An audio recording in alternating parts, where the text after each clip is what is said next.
Bom dia a todos e todas. Meu nome é Rosa Lamana, sou professora da Rede Estadual de Ensino de São Paulo e também formadora EFAP. Estamos aqui para mais um ATPC, onde nós vamos falar um pouquinho a respeito da afetividade, né? A afetividade e comunicação para uma educação integral. O quanto essa afetividade ela é importante para a formação integral do estudante. Bom, vamos iniciar então mostrando o nosso percurso formativo. Vamos lá? O que nós vamos ver hoje? Teremos uma sensibilização, a questão das competências socioemocional e a formação integral, competências socioemocionais e a área de linguagens, afetividade e construção do conhecimento, a relação entre professor e estudante, a linguagem, comunicação não violenta. Depois nós teremos o mão na massa e os desdobramentos para a sala de aula e a corriqueira, nossa avaliação. Próximo slide, por favor. Como objetivos, nós vamos refletir sobre a promoção do desenvolvimento integral do estudante a partir de práticas pedagógicas com as competências socioemocionais na área de linguagens. Examinar as formas de expressão da afetividade como importantes recursos para o incentivo e o apoio à recuperação das aprendizagens. Conhecer e refletir sobre a comunicação não violenta no espaço escolar como forma de acolhimento das diferenças e na promoção do respeito e equidade. Próximo slide. Temos como competência geral exercitar a empatia, o diálogo, a resolução de conflitos e a cooperação, fazendo-se respeitar e promovendo o respeito ao outro e aos direitos humanos com o acolhimento e valorização da diversidade de indivíduos e de grupos sociais, seus saberes, identidades, culturas e potencialidades, sem preconceitos de qualquer natureza. Próximo. Nas competências específicas de linguagem para o ensino fundamental, utilizar diferentes linguagens, verbal, oral ou visual motora, como libras e escrita, corporal, visual, sonoro e digital, para se expressar e compartilhar informações, experiências, ideias e sentimentos em diferentes contextos, e produzir sentidos que levem ao diálogo, à resolução de conflitos e à cooperação. Próximo. Compreender os processos identitários, conflitos e relação de poder que permeiam as práticas sociais de linguagem, respeitando as diversidades e a pluralidade de ideias e posições, e atuar socialmente com base em princípios e valores assentados na democracia, na igualdade dos direitos humanos, exercitando o autoconhecimento, a empatia, o diálogo, a resolução de conflitos e a cooperação, e combatendo preconceitos de qualquer natureza. Esse é para o ensino médio, tá, gente? Foi com um erro ali em cima de ensino fundamental, mas na realidade é ensino médio. Vamos ver a competência docente? Como competência docente, compreender a natureza dos processos de ensino e de aprendizagem que se articulam na relação professor-estudante, relação de comunicação entre sujeitos que constroem conhecimento, sendo capaz de reconhecer fatores socioeconômicos, pedagógicos do ambiente escolar que podem causar impactos externos e internos que afetam o aproveitamento do estudante na escola.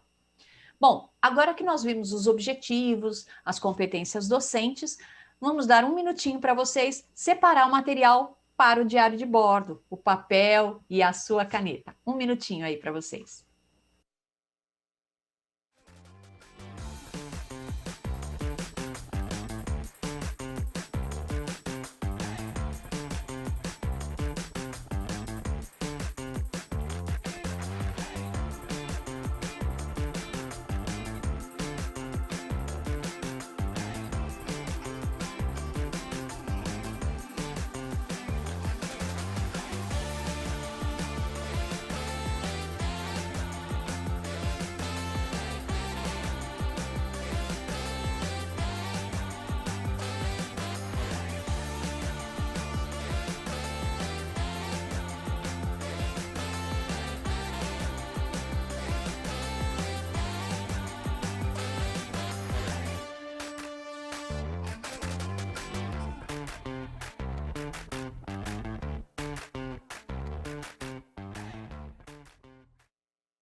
Bom, agora vamos para a nossa sensibilização. Nós vamos assistir um curta-metragem aí, uma animação, e nós vamos conversar um pouquinho depois dessa animação. Vamos lá?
Interessante essa animação, né? Bom, agora que vocês assistiram essa animação, nós vamos para uma interação lá no chat. E essa interação traz o seguinte questionamento. Em relação aos desafios enfrentados pela personagem e a importância das relações interpessoais, qual a principal reflexão que essa animação desperta em você? Vocês terão aí 3 minutinhos para a resposta no chat. Voltamos já.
Obrigada pela contribuição de todos vocês. A gente está vendo aqui bastante participação. Eu achei bastante interessante que alguém colocou que pode incluir a Ana Paula, né, professora Ana Paula, podemos incluir o debate cidadania digital nesse contexto. Sim, sem dúvida nenhuma, faz total parte da cidadania digital. A maioria de vocês colocou lá empatia. Entre as respostas, nós tivemos acolhimento, fraternidade, se importar com o outro, solidariedade, afeto, carinho, estar aberto para novas experiências, desafios e confiança, lembrar que nem tudo na vida está contra nós, isso mesmo. Ser acolhido mostrou empatia para aquele que o ajudara, mas a maioria se a gente fizesse aqui uma nuvem de palavras, com certeza a palavra empatia estaria em destaque. A palavra empatia, ela está sendo utilizada muito, muito nos dias de hoje, mas a gente precisa lembrar o que é empatia, e eu vou repetir sempre, toda vez que eu falar empatia aqui. Empatia é sim se colocar no lugar do outro, mas sobre a perspectiva do outro. Ah, mas é tão fácil, na situação dele eu faria isso, isso e isso. Na sua situação você faria isso, isso e aquilo.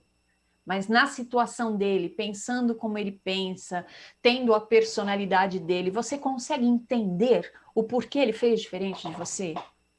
Então a gente não pode esquecer disso, principalmente no momento que a gente está vivendo, no momento de pandemia. Todos nós estamos aprendendo juntos, né? Vamos lembrar, por exemplo, dessa questão que nos pegou de surpresa do trabalho remoto. Nós também não sabíamos trabalhar assim, não eram só vocês, nós também. Aliás, nós não sabíamos, não. Nós ainda estamos aprendendo, né? Ainda tem muita coisa para a gente aprender. Olha só, o centro de mídias veio assim numa velocidade muito rápida. A gente comete muitos erros, sim, cometemos, claro, somos humanos imperfeitos, né? Eu nunca tive, assim, uma formação para estar aqui com vocês, para fazer as coisas que eu faço diante das câmeras. Eu fui aprendendo na raça. Depois, há pouco tempo que eu fiz um curso autoinstrucional, mas que não me deu muita base, mas a gente vai aprendendo junto. E aí, mais do que nunca, é importante a questão de empatia, de se colocar no lugar do outro, sobre a perspectiva do outro, de entender a formação, a importância da formação dos nossos alunos, de entender como eles se posicionam no mundo atual e por que eles fazem determinadas coisas. Gente, se colocar no lugar do outro, sobre a perspectiva do outro, eu quero deixar bem claro que não é aceitar o que o outro faz de errado, né? Porque senão eu vou aceitar qualquer coisa, e não é isso. É compreender para ajudar a melhorar, né? É assim que a gente faz. Então, aprofundar essas relações interpessoais, ainda que à distância, elas são extremamente necessárias no momento que nós vivemos. Não basta somente ler e escrever o conteúdo das áreas de conhecimento, mas através delas nós precisamos construir um conjunto de competências como resolução de problemas, colaboração, criatividade, autoconhecimento, pensamento crítico, determinação, que são decisivos para a questão do aprender a ser, aprender a conviver, aprender a conhecer e aprender a fazer, conforme os 4 pilares da educação propostas pela Unesco. Bom, este caminho, claro que é um desafio, e é um desafio de longo prazo, não é da noite para o dia que todos nós, eu, você, os nossos colegas, os nossos estudantes, nós vamos aprender. Requer planejamento e estratégia por parte de todos os profissionais que estão na linha de frente destas ações. E aí, o desenvolvimento das competências socioemocionais, elas precisam se dar em conjunto com o desenvolvimento das competências cognitivas, para que possibilite a formação integral do estudante. Desta forma, é possível dar oportunidades à construção do projeto de vida desde a educação infantil, investindo em práticas que concorram para que os estudantes desenvolvam progressivamente competências e habilidades relativas à autoria e ao protagonismo. A educação, ela deixa de se concluir no acúmulo de conhecimentos cognitivos, já não é mais isso. Ela passa por competências socioemocionais e assume um papel relacionado à formação ampla enquanto seres humanos e cidadãos. Ela tem como principal enfoque a habilidade de reconhecer as emoções e diferentes formas de ser em sociedade, entender-se na sociedade, vivenciar-se crítica e responsavelmente nesta sociedade. Mas pensando na área de linguagens, vamos para a nossa segunda interação? De que forma cada componente da área de linguagens pode contribuir para o desenvolvimento das competências socioemocionais? Vamos pensar um pouquinho e colocar nossa resposta lá no chat? 3 minutinhos para isso.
Obrigada pela contribuição de todos vocês. Nós temos aqui várias respostas, né? Dinâmica, jogos de interação, metodologias ativas, reflexão, ler, refletir e contextualizar, se expressar através de diversas linguagens, desenvolver a criatividade. E, de novo, uma palavra, sempre tem uma palavra que se destaca, né? Que é a questão do diálogo. A gente também precisa compreender o que é diálogo, né? Diálogo não é só deixar o outro falar e ok, né? Como é que eu ouço este outro, né? Mostrar para os demais estudantes que nem sempre o certo para um é o certo para o outro. Às vezes uma coisa ela não está de todo errado, mas eu não faria, jamais faria. E como é que eu respeito, né? Como é que eu consigo manter o respeito por algo que é diferente ao que eu considero como certo ou errado, mas que não é de todo errado dentro da sociedade que nós vivemos, né? Então, é importante levar em consideração esta questão. Na questão de integração das competências socioemocionais com as áreas de linguagens, nós entendemos que parte das demandas educacionais de um mundo cada vez mais diversificado está articulada às práticas sociais de linguagem. Nessa perspectiva, os processos de ensino e de aprendizagem na área de linguagens devem convergir para uma construção de sentidos por meio de diferentes linguagens e suas práticas. Desta maneira, o desenvolvimento das práticas pedagógicas para a área, a partir de habilidades que são desenvolvidas por todos os componentes, deve apresentar um olhar múltiplo para a construção do conhecimento, tanto em relação aos objetos de conhecimento desenvolvidos pelos componentes, quanto o desenvolvimento das competências gerais, além da ampliação das práticas de letramentos. Vamos dar uma olhadinha no slide 15? O slide 15 traz lá algo que está no nosso currículo, né?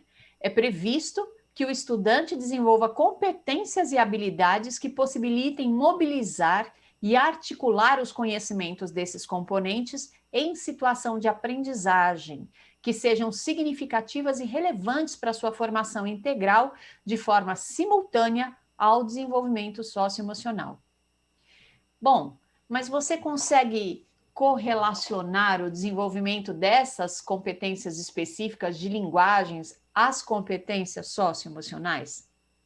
Se vocês observarem atentamente, todas as competências da área de linguagens, tanto no ensino fundamental quanto no ensino médio, elas prevêem o desenvolvimento conjunto dos aspectos cognitivos, culturais, socioemocionais dos estudantes, visando a formação integral deles.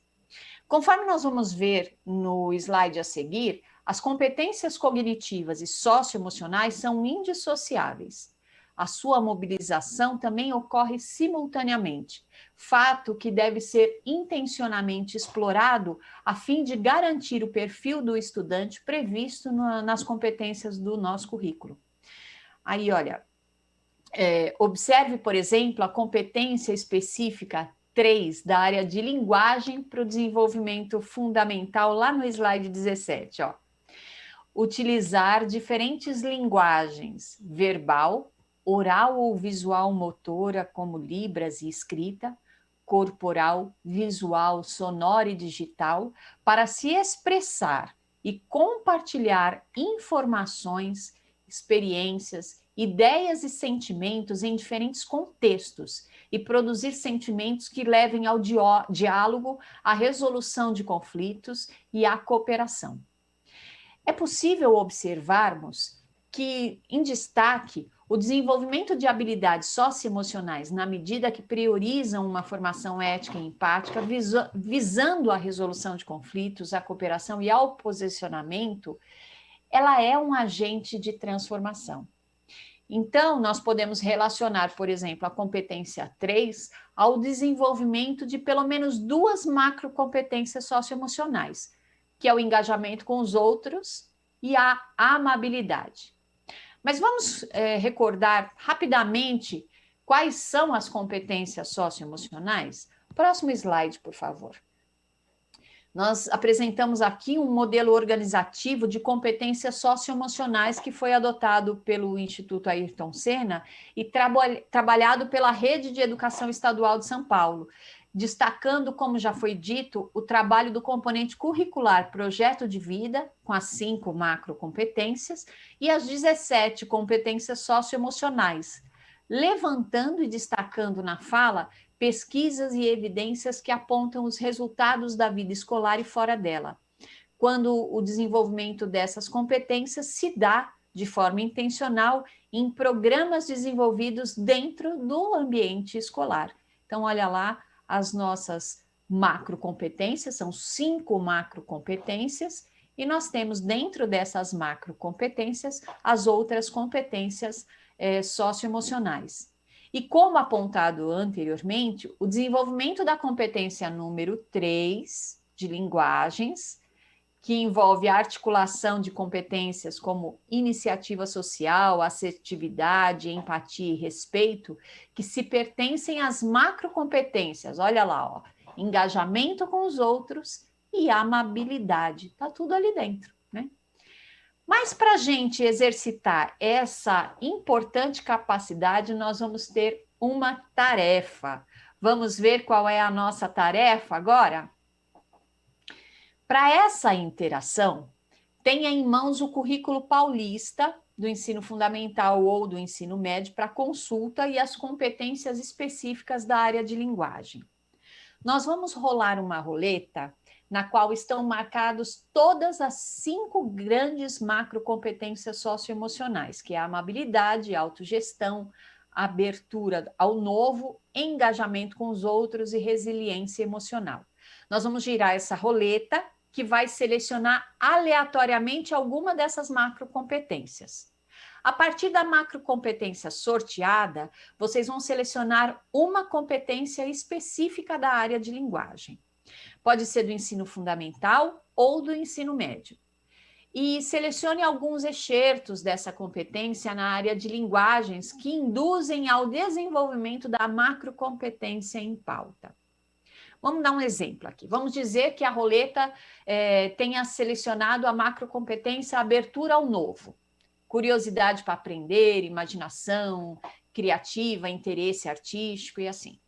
Eu poderia relacioná-la à competência 5 da área de linguagens, do ensino fundamental, destacando o seguinte trecho: participar de práticas diversificadas, individuais e coletivas da produção artístico-cultural. E aí, observe, no ensino fundamental, nós temos desenvolver o senso estético para reconhecer, fruir e respeitar as diferentes manifestações artísticas e culturais, das locais às mundiais, inclusive aquelas pertencentes ao patrimônio cultural da humanidade, bem como participar das práticas diversificadas, individuais e coletivas da produção artístico-cultural, com respeito à diversidade de saberes, identidades e culturas. E aí a gente destacaria participar de práticas diversificadas, individuais e coletivas da produção artístico-cultural. Então, vamos colocar a roleta na tela, por favor? E aí, eu vou pedir para quem estiver aí no estúdio, quando eu pedir para clicar, eu vou só explicar agora. Quem estiver no estúdio, clica em cima da roleta, essa roleta vai girar e vai parar em uma macrocompetência para que o professor que está nos assistindo possa fazer a tarefa, tá? Agora, se a roleta cair, instrução aí para os professores, hein? Se a roleta cair em a escolha é sua, por favor, fique à vontade para escolher a macrocompetência que você mais se interessar, tá? E o próximo passo, então, nós vamos girar a roleta e aí nós vamos ter 3 minutos para realizar a associação possível. Então, vamos lá? Vamos girar a roleta aí no estúdio, por favor? Vamos ver onde é que vai parar. Olha, parou em autogestão. Então, agora, vocês vão ter 3 minutos para escolher uma das competências específicas da área de linguagem e selecionar alguns trechos dessa competência para que vocês possam possibilitar o desenvolvimento da macrocompetência em pauta. Vamos lá? 3 minutinhos.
Obrigada pelas contribuições de vocês aqui no chat.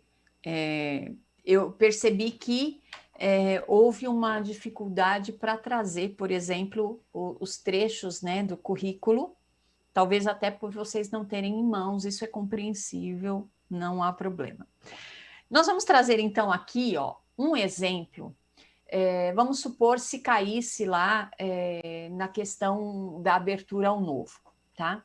Então, nós poderíamos utilizar, por exemplo, a competência 5 do ensino fundamental, participar de práticas diversificadas, individuais e coletivas da produção artístico-cultural, que aí traria essa macro competência da abertura ao novo, que seria curiosidade para aprender, imaginação criativa, interesse artístico, e assim sucessivamente.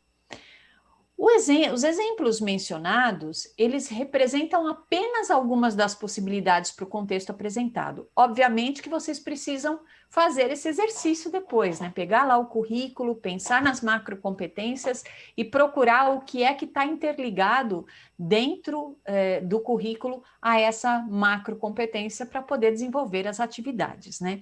Eu vi que muita gente colocou rota de conversa, interação, brincadeiras, jogos de interação.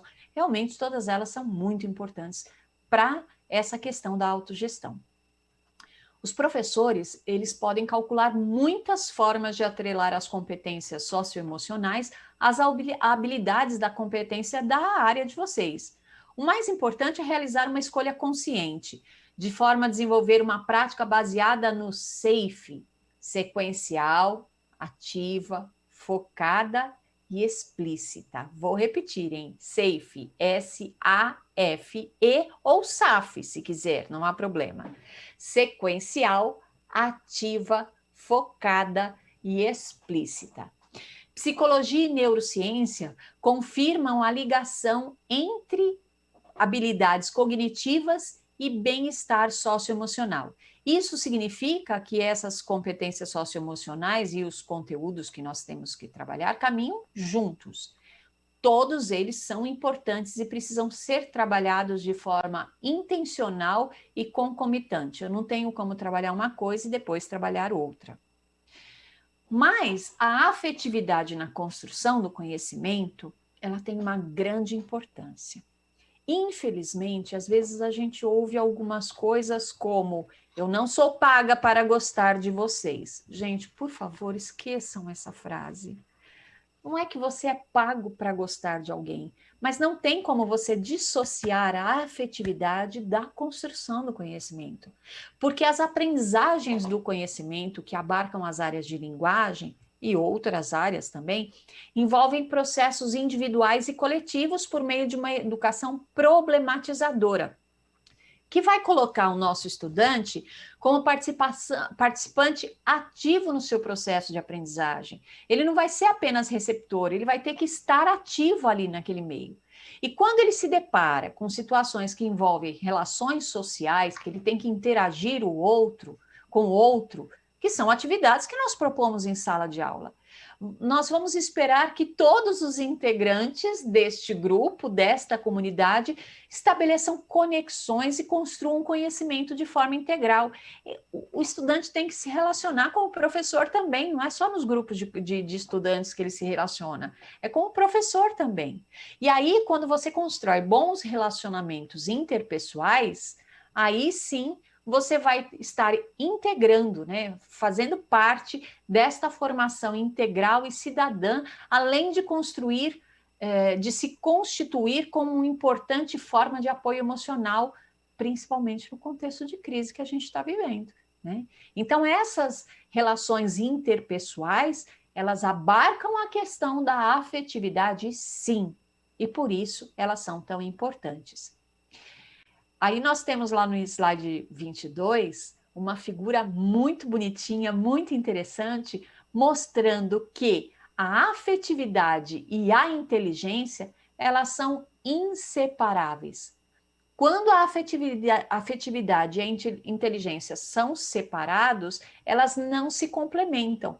Por isso, para que uma complemente a outra, é preciso que a escola acolha cada vez mais os estudantes, uma vez que esse ambiente ele vai auxiliar, sim, ele é um ambiente muito capaz de auxiliar na relação a alguns problemas que tenha na vida. Lembrando disso, o professor pode buscar desenvolver atividades que envolvam os estudantes de forma integrada. Ele deve orientar e mediar ações didáticas em sua prática, visando que todos desenvolvam a expressividade, a emoção, a personalidade, o pensamento criativo e crítico do estudante. Nós precisamos lembrar que a gente tem uma frase, eu entendo a frase, mas eu agora, depois de estudar bastante, eu também entendo o quanto esta frase, às vezes, nos bloqueia para algumas questões. A gente diz assim, que educação se aprende em casa. Sim, a educação se aprende em casa, mas de que educação nós estamos falando? Porque o relacionamento com o outro também se aprende na escola. Por quê? Na minha casa, por exemplo, eu fui criada sozinha.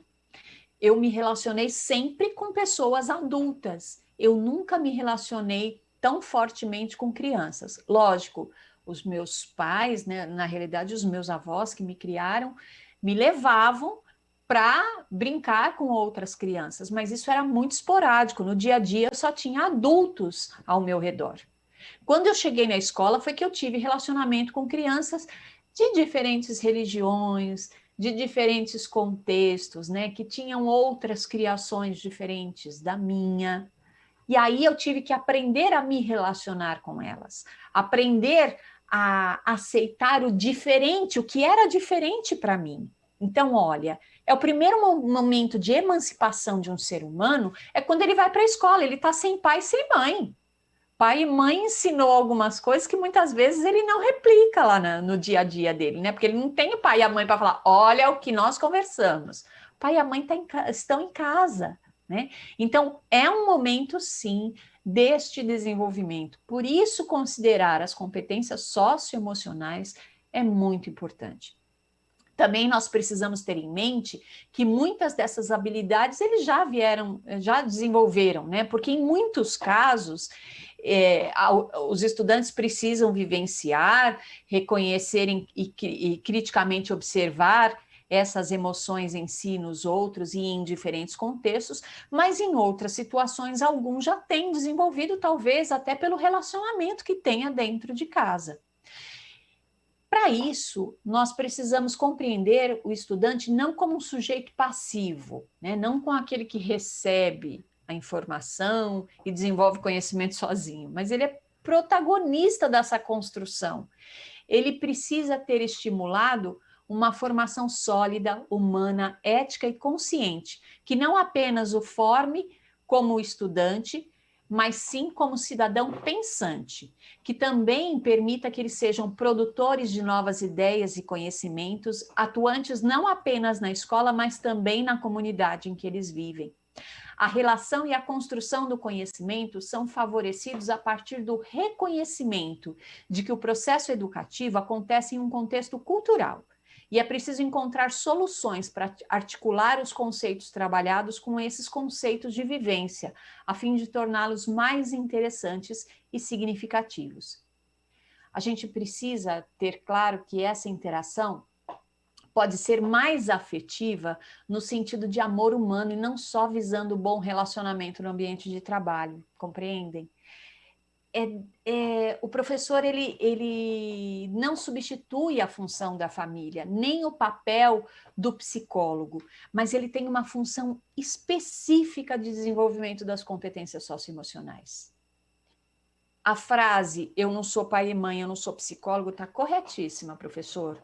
Nós não somos psicólogos, nós não somos pais, nós não somos tios, nós não somos avós. Nós somos professores, mas nós temos a nossa parcela de responsabilidade frente a esse desenvolvimento, considerando que ele vai ter um contexto social dentro da escola diferente daquele que ele tem dentro de casa. Ele aprende algumas coisas em casa, mas na escola isso vai ser aprimorado por conta do contexto social que ele vive. E a importância não é só de melhorar relações humanas, mas melhorar a pessoa com amor humano, tendo empatia pelo outro, se colocando no lugar do outro sobre a perspectiva do outro. Isso não é simples para a gente, porque na escola a gente também não aprendeu, né? Esse conceito ele vem sendo disseminado há pouco tempo. Eu não aprendi isso na minha época de estudante, mas eu posso aprender a desenvolver isso no meu aluno agora, a ajudar, né, a desenvolver. Quem vai desenvolver é ele, né, porque o processo, ele é parte deste processo, mas eu posso aprender a estimulá-lo para desenvolver essas competências e ser um cidadão mais completo e mais humano, que é o que nós precisamos tanto nos dias de hoje, não é verdade? Bom, na recuperação das aprendizagens, a afetividade também tem uma importância muito grande. É muito comum que os nossos estudantes demonstrem defasagens no processo de ensino e aprendizagem em função de vários fatores, né? Eles têm um frágil vínculo com a escola e, na prática, pode se desdobrar em sentidos específicos, que é o funcional, que é não compreender a função ou funcionamento da escola, isso vai acontecer. O pessoal, que é a incapacidade de vislumbrar o papel da escola no seu projeto de vida, isso também vai acontecer muito. Um sentido social, que é não perceber a escola como um ambiente amistoso ou cooperativo. Relacional, que é a dificuldade de relacionamento com os professores ou com os próprios colegas da idade, da faixa etária dele ou do nível de escolaridade dele. E ao se colocarem em situação de isolamento ou serem colocados em contexto de discriminação no ambiente escolar, os sujeitos podem sentir a falta de motivação para frequentar a escola. Gente, na sala de aula, é claro que a gente tem hora que nós somos humanos, né?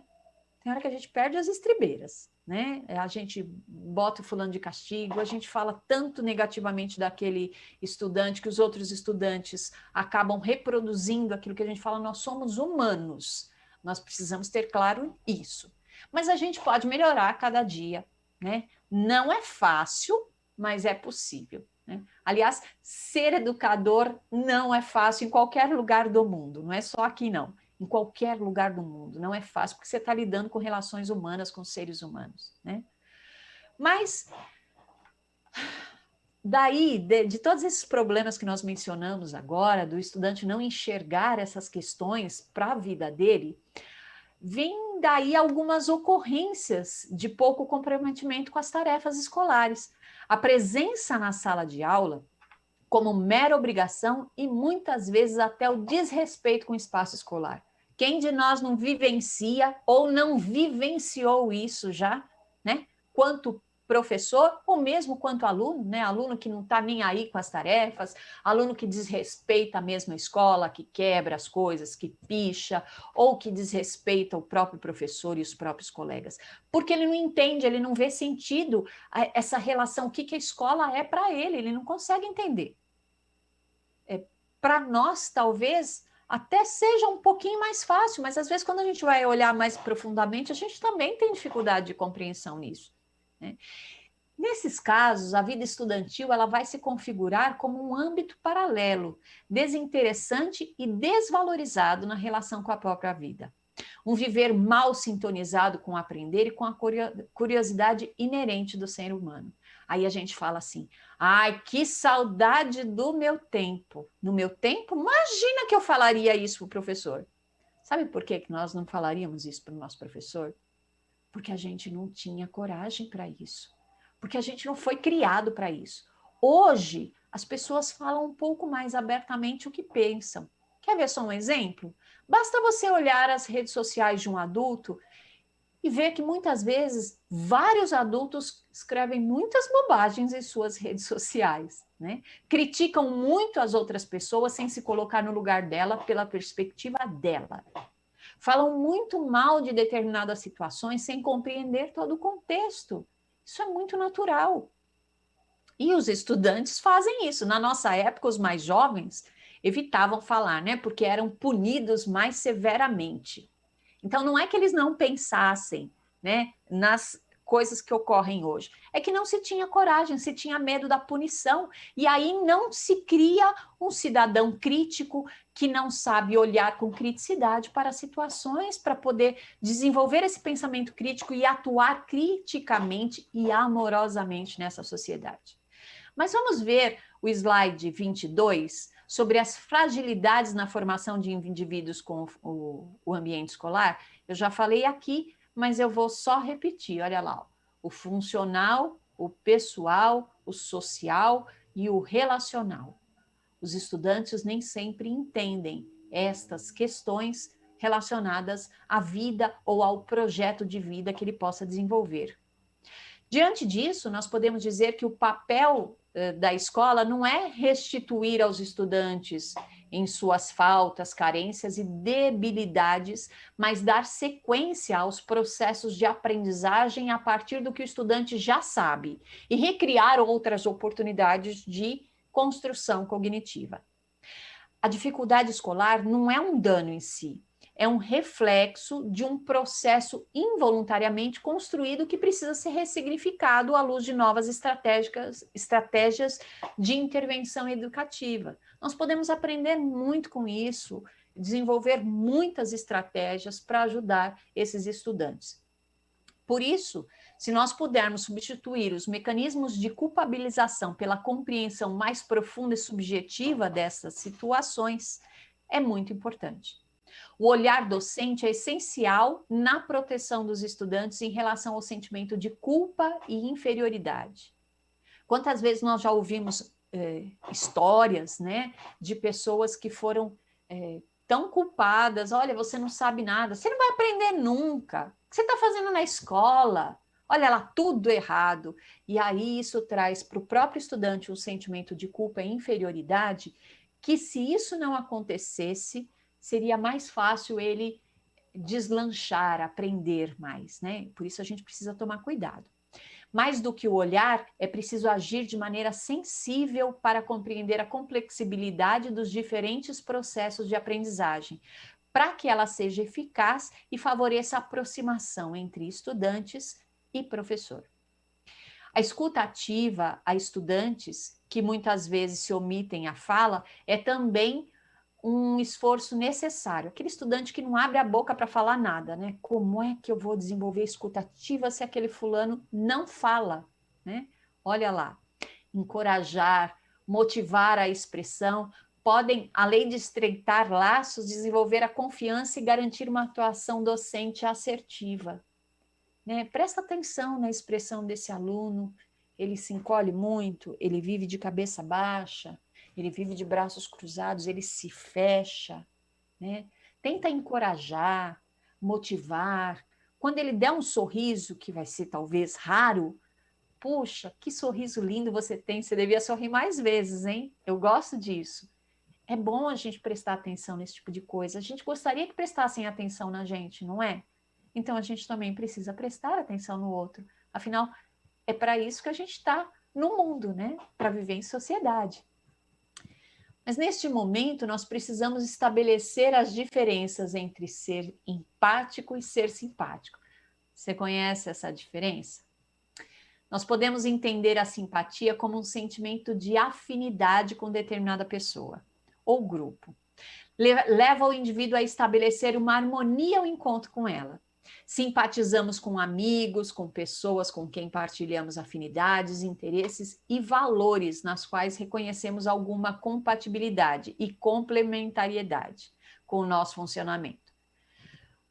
Por seu lado, a empatia implica a capacidade de nos posicionarmos no lugar do outro ou de coletividades, para compreendermos a sua realidade interna, independente da pessoa em questão, de estarmos ou não de acordo com ela, ou de simpatizarmos ou não com ela. A empatia genuína está no serviço da comunhão emocional, da aceitação e do respeito pelo outro e pela sua realidade, o que implica uma postura dialógica e de despojamento de preconceitos, tendo sobre o outro uma visão em bases éticas e em diálogo real com esse outro.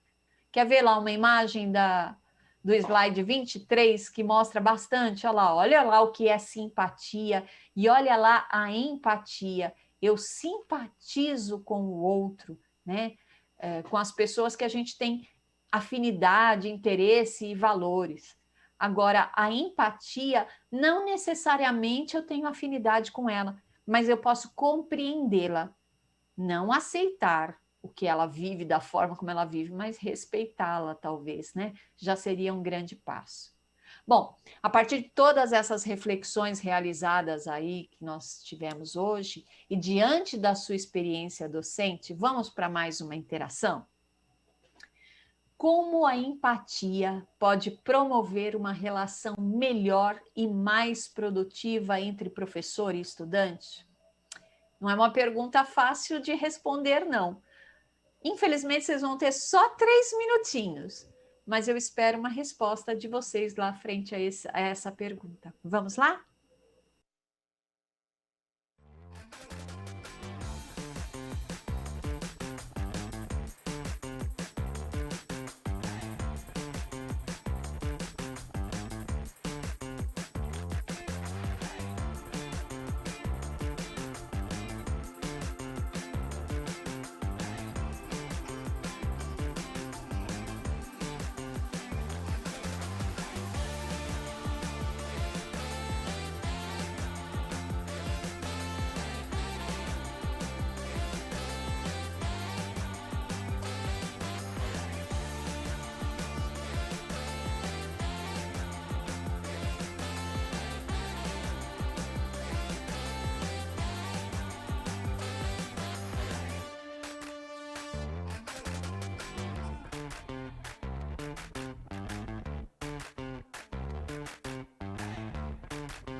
Gente, eu estou aqui muito feliz com a participação de todos vocês aqui, viu?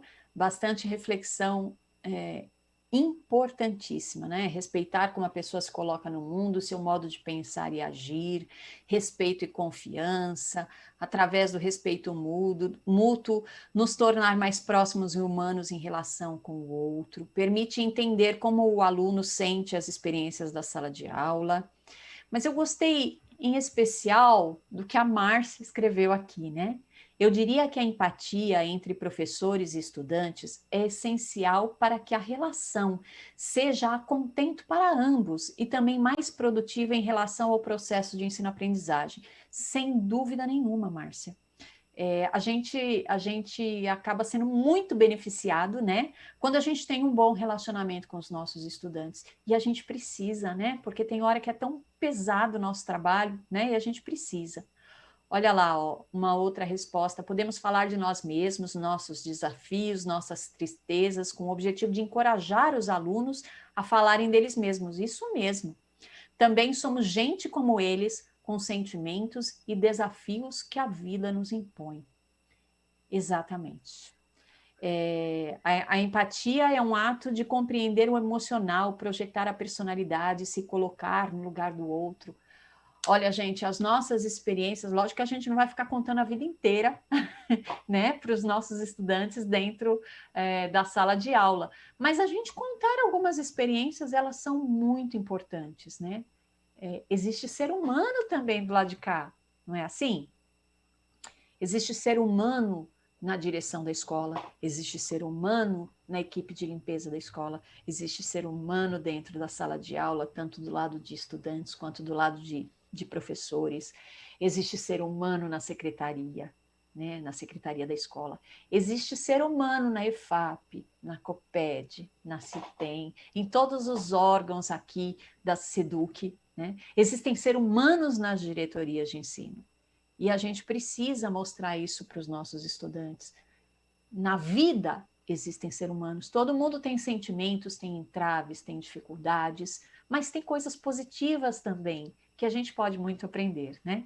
Nós não podemos abrir mão dessas relações sociais na construção de princípios e valores que se inserem permanentemente na sociedade de todo mundo. Ainda que as relações sociais sejam importantes, nós sabemos o quanto é difícil conviver com a diversidade de opiniões, não é mesmo? Seja nas relações entre os pares, estudante com estudante, professor com professor, como é difícil, né? Às vezes ter lá um professor que, ele pensa tão diferente de mim, é difícil. Ou mesmo nas relações hierárquicas da instituição escolar, é mais difícil ainda. Então, por exemplo, é um desafio para quem possui inteligência interpessoal aflorada, voltada muito para os trabalhos individuais, por exemplo, aceitar a conviver com determinados tipos de comportamento.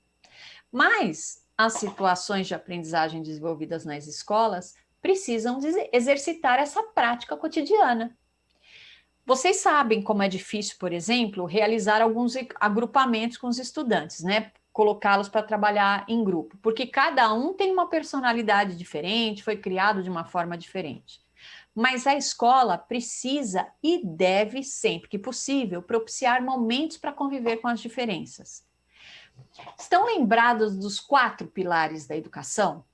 Vamos relembrar? Olha lá, ó. Aprender a conviver, que é uma das importantes bases, uma vez que, enquanto se aprende a conviver, o ser também vai sendo ressignificado.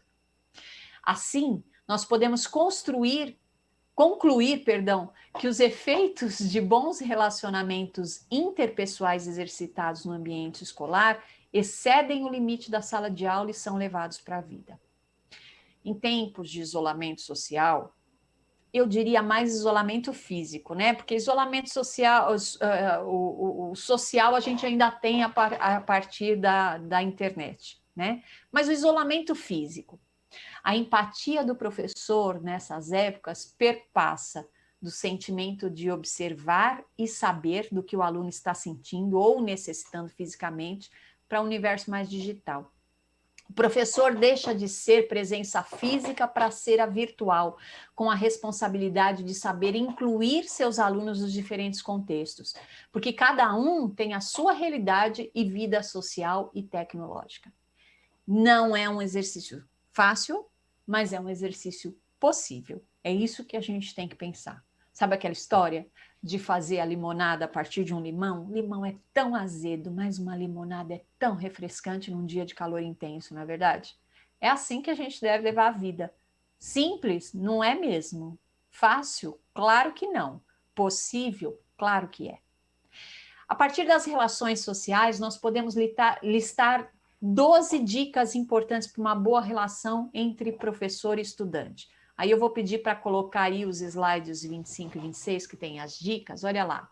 O acolhimento, que deve ser uma prática do cotidiano escolar. O protagonismo, mediando ações pedagógicas que despertem o protagonismo do estudante.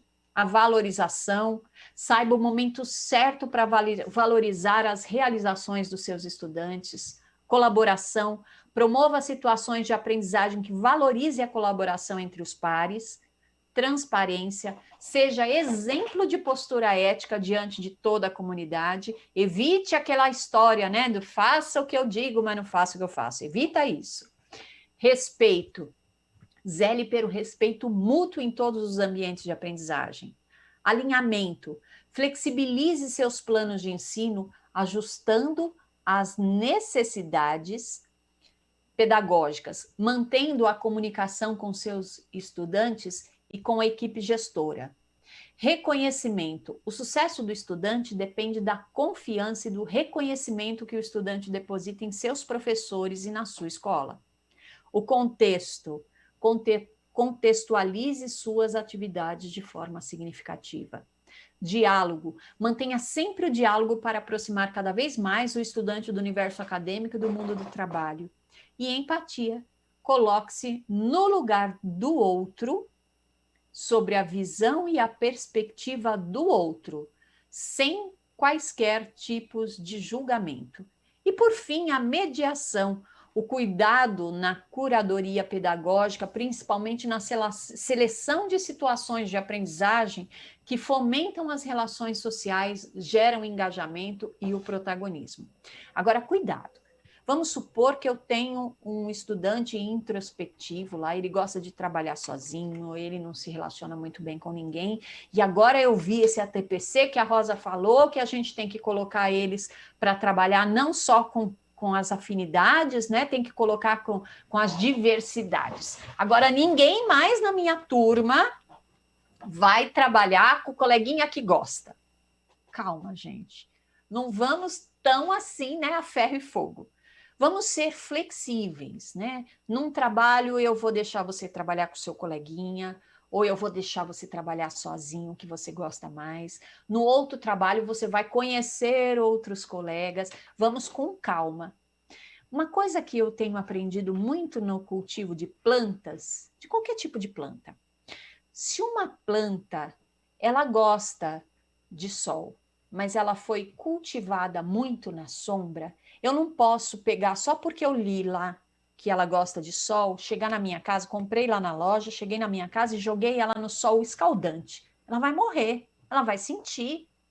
Pelo amor de Deus, não faça isso. É uma transição gradativa. Ela foi cultivada porque ela era um bebezinho, e um bebezinho a gente cuida mais, né? Lembra, quem é mãe ou pai, lembra lá do seu filhinho bebê. A gente tem alguns cuidados maiores. Quando ele cresce, tudo bem. Mas gradativamente eu vou colocando essa plantinha um pouquinho no sol, um pouquinho na sombra, um pouquinho no sol, um pouquinho na sombra, até que ela consiga um dia ficar nesse sol escaldante, que diz ali que ela, no ambiente natural dela, ela consegue ficar no sol escaldante. Então, com o aluno não é diferente, tá? Lembra também do bebezinho, que quando ele está sendo desmamado, você não dá uma feijoada para ele, pelo amor de Deus, né? Você vai incluir papinhas, depois uns pedacinhos de alimento, vai entrando os alimentos mais sólidos, tudo gradativamente. As relações sociais impulsionam o aprendizado e podemos nos favorecer de seus benefícios no âmbito escolar. Porém, muito cuidado, professor. Relações sociais negativas, carregadas de bullying, presta atenção, pesquisa o conceito de bullying, tá? E preconceitos podem gerar consequências catastróficas na vida de um estudante. Esteja sempre atento para ter um ambiente positivo, que não haja espaço para discurso de ódio, visando sempre o desenvolvimento das competências socioemocionais. Por que eu disse pesquisa o significado de bullying, o que está envolvido em bullying? Porque aqui, principalmente aqui no Brasil, nós confundimos muito bullying com brincadeira.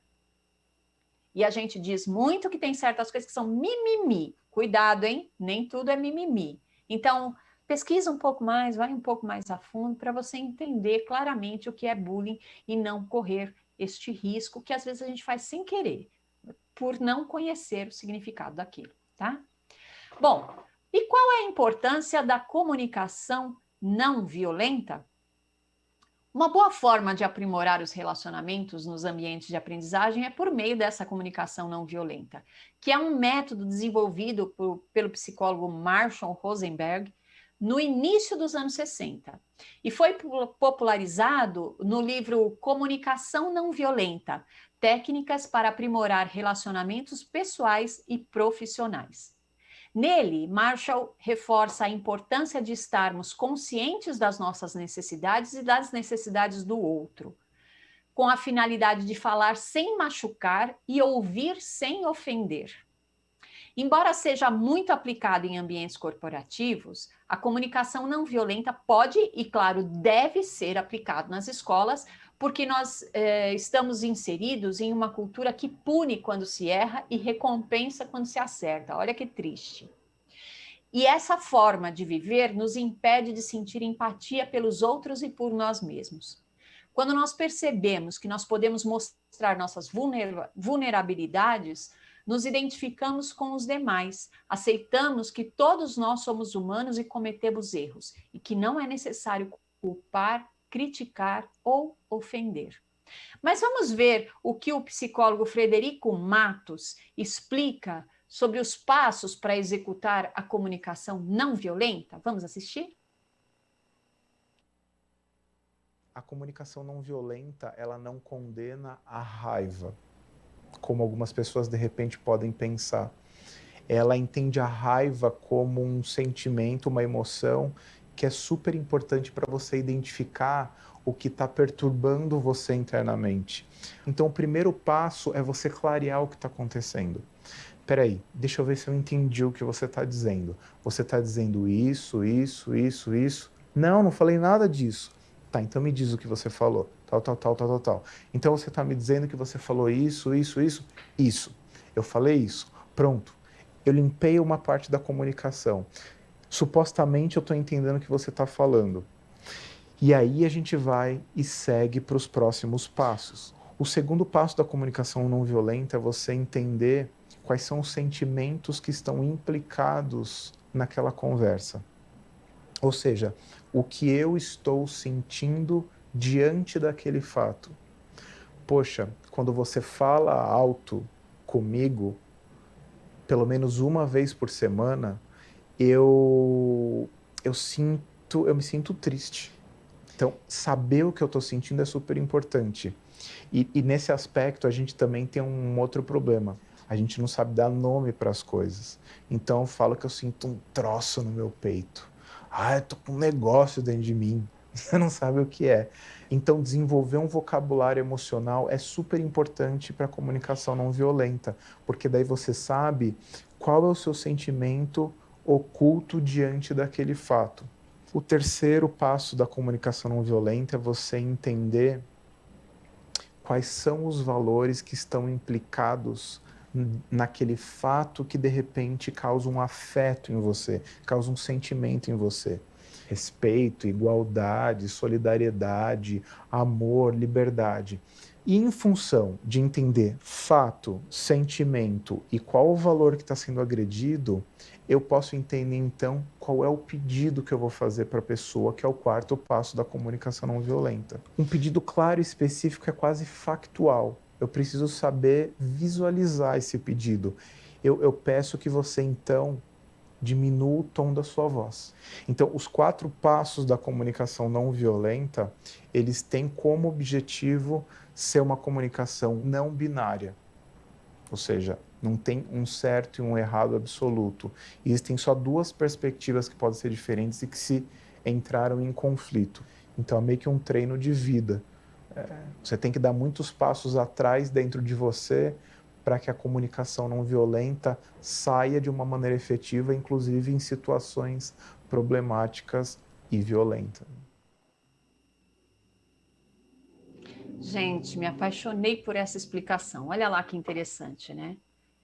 Na comunicação violenta, a raiva não está condenada, mas é importante você usar essa raiva para identificar os sentimentos que estão no meio dessa comunicação e as reais necessidades dos interlocutores, né? Então, olha lá, ele trouxe a possibilidade de se fazer perguntas. Lógico, né? Você não vai querer raciocinar e fazer pergunta na hora que o outro está nervoso. Espera o outro acalmar. Não critique a violência, né? A explosão que ele tem, né? Mas, se for possível, né? Para o diálogo, não é se for possível. Para o diálogo, você vai ter que esperar o outro acalmar. Lógico que se o outro tiver com uma faca na mão, é melhor você chamar a polícia, né? Vamos brincar aqui um pouquinho, né?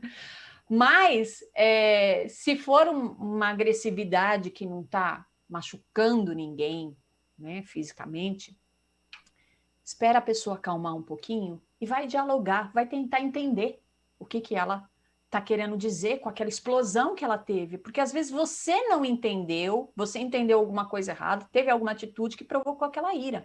Então, perguntar, dialogar é muito importante. E acreditar numa comunicação não binária, quer dizer, o que está em jogo não é quem vai vencer, né? Ah, não, o certo estou eu, você está errado, não, você está...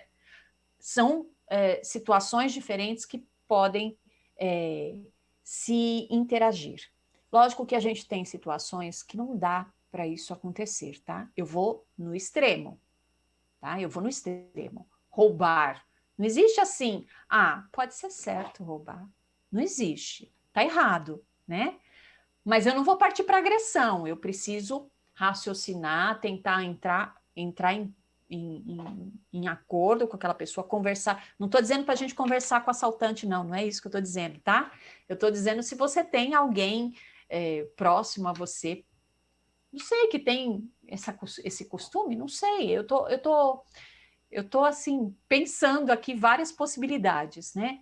Mas dialogar para chegar num consenso. É isso importante, sabe? Não é a gente tentar ganhar uma discussão. O nosso problema está muito no tentar ganhar, no tentar estar certo o tempo todo. E às vezes nós não estamos. Então, vamos tentar enxergar essa comunicação não binária, né? Não existe, mas não existe o certo e o errado. Tem situações que não existe mesmo, é só questão de ponto de vista. Né? Na questão da religião, na questão do futebol, na questão da política, são pontos de vista que trazem consequências, trazem, positivas ou negativas? Sim, mas eu não posso sair a ferro e fogo batendo de frente com todo mundo, né? Senão eu não consigo viver em sociedade. Mas vamos dar uma olhadinha como colocar em prática a comunicação não violenta no slide 29? Nesse slide, nós temos alguns pontos importantes para colocar em prática. O primeiro é a questão da observação. Observe o que está acontecendo de verdade, sem julgar, sem condenar, sem fazer juízo de valor. Olha todo esse contexto primeiro, né? Não vai fazendo julgamento, cuidado. O sentimento é o segundo passo. Olha, identifique o que está sentindo em relação ao que está acontecendo e tente nomear esse sentimento. Você está sentindo alegria? Você está sentindo tristeza? Você está frustrado? Você está sentindo medo? Que neste momento, muitas vezes, a agressividade nossa em relação ao que o outro faz é porque a gente está com medo, né? Eu tenho medo de sair da minha casa. E, de repente, eu sou obrigada a sair da minha casa. Então, identifica esse sentimento, que foi o que ele falou, né? Eu estou sentindo um troço. Que troço que é? Identifica.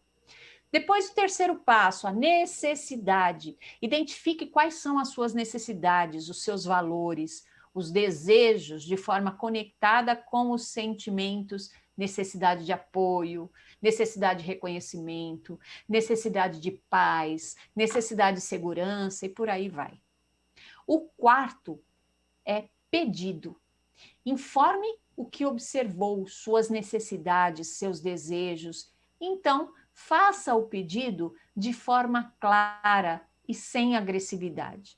Esses são 4 passos muito importantes para a comunicação não violenta. Agora, como exercitar, né? Embora pareça que é fácil realizar essa comunicação de forma imparcial, sem julgamento de valor, sem críticas, não é fácil não, tá? E aí nós temos um outro slide onde estão listadas as pequenas falhas na comunicação do dia a dia e como nós podemos alterá-la de forma que se torne não violenta. Então, nós temos lá quais são as falhas. Não se responsabilizar pela avaliação. Como é a comunicação não violenta? Carlos é feio, é horroroso aquele menino. A comunicação não violenta, como que ela é? A aparência do Carlos não me atrai.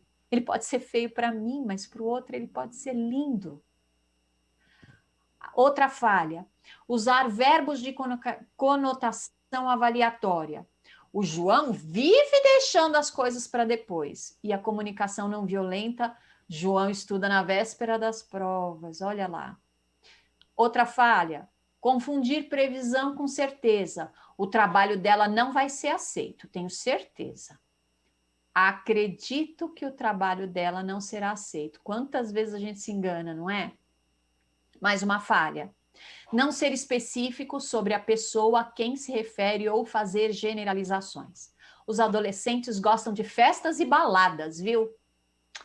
O filho adolescente da minha vizinha gosta de festas e baladas. Nem todos os adolescentes gostam de festas e baladas. Outra falha.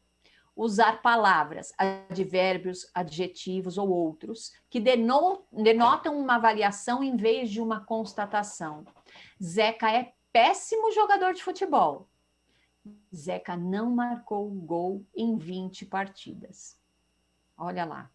Para que a gente compreenda a comunicação não violenta, nós vamos fazer um exercício prático agora, tá?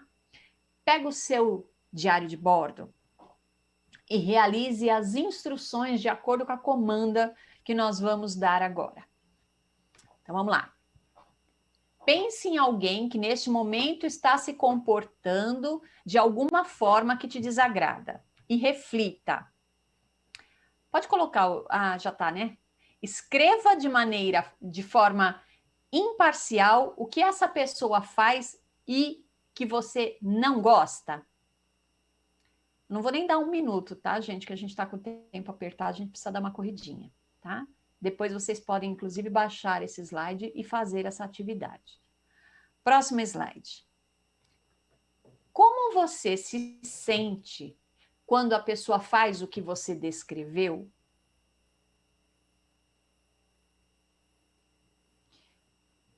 Próximo slide.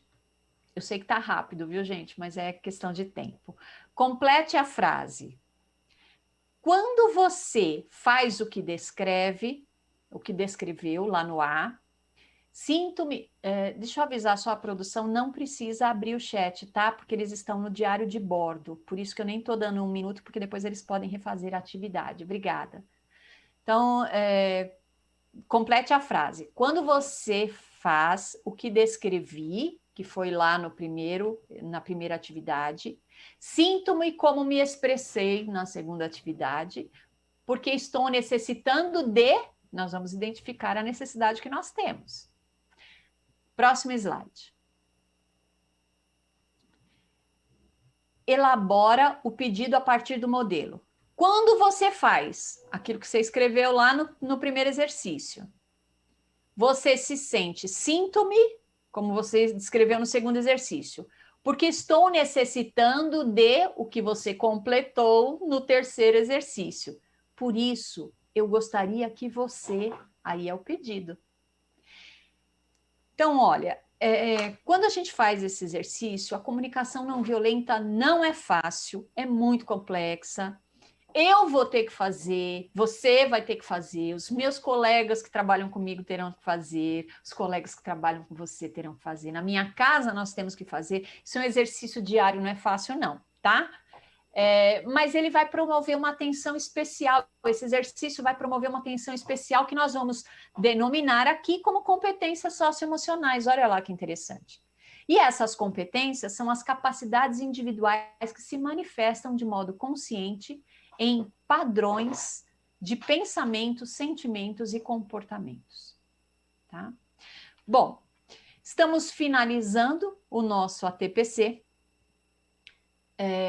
Depois eu pediria que vocês revisitassem o diário de bordo de vocês, tá? E nós vamos então para as dicas de hoje.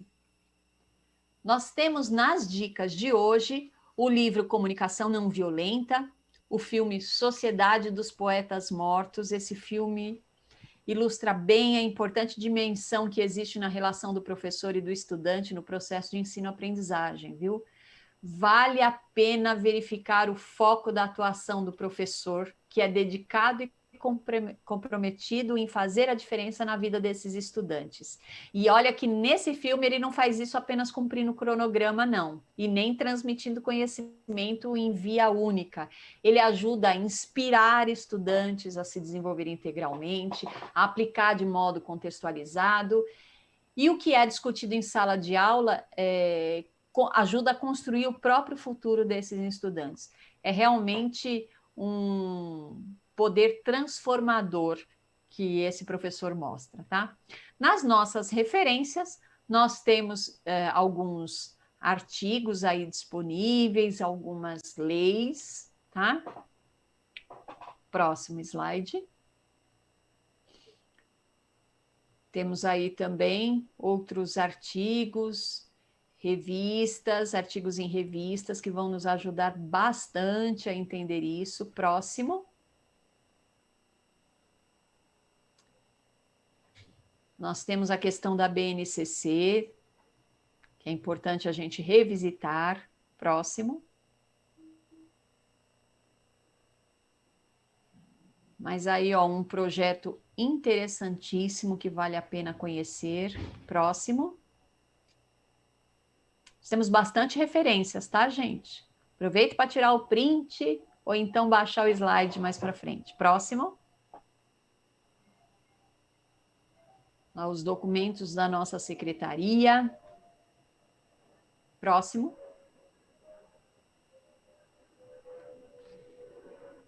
E concluímos aqui o nosso ATPC. Eu queria agradecer a participação de todos. Nós tivemos que tirar um pouco a nossa avaliação de hoje, né? Bem corrido, mas o assunto era muito importante. A contribuição de vocês foi muito significativa. Nós esperamos aqui na EFAP ter contribuído com vocês, lembrando que tudo que a gente colocou hoje não são coisas simples, mas são coisas a serem desenvolvidas, não só pelos estudantes, mas por nós também. Nós aqui que construímos essa pauta, nós também compreendemos o quanto nós precisamos desenvolver isso cada vez mais, viu? Não pensem que a gente só está falando para vocês fazerem, né? Não é eu faço o que eu digo e não faço o que eu faço, não. A gente está tentando aqui fazer esse exercício sempre para poder mudar cada vez mais. O ser humano está em constante aprendizado, né? E é assim que a gente vive. Agradeço muito a contribuição de todos vocês e até a próxima TPC.